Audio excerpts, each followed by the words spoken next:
আসসালামু আলাইকুম। ডিউটি শেষ, এখন আমরা বাসের উপরে বসে আছি। বাসের ভিতরে দেখতে পাচ্ছেন এতে ভাই বেড়াতে সব কাছে উনি খাচ্ছে, আর পিছের জন্য একটু এলে এলে তাকাচ্ছে, মানে উনি না চিনার মতো ভাব করতেছে।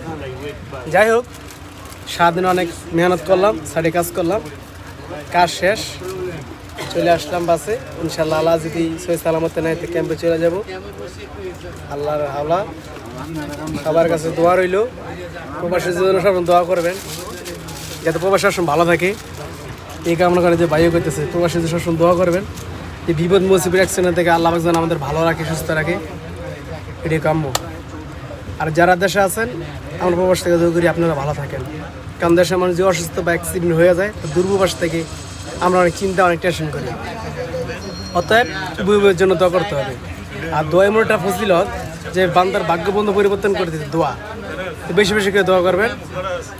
আর একটা দাওয়াত সবসময় আমার পক্ষ থেকে সেটা হয়েছে, আপনি যে হালাতে থাকেন না কেন ইনশাল্লাহ 5 ওয়াক্ত নামাজ জামাতের সাথে আদায় করার চেষ্টা করবেন। জামাত যদি নাও পারেন একা একা করবেন, দেখবেন আপনার জীবনটা আল্লাহ রব্বুল আলামিন সুন্দর সচ্ছল করে দিবেন, উন্নত করে দিবেন। আল্লাহ হাফেজ।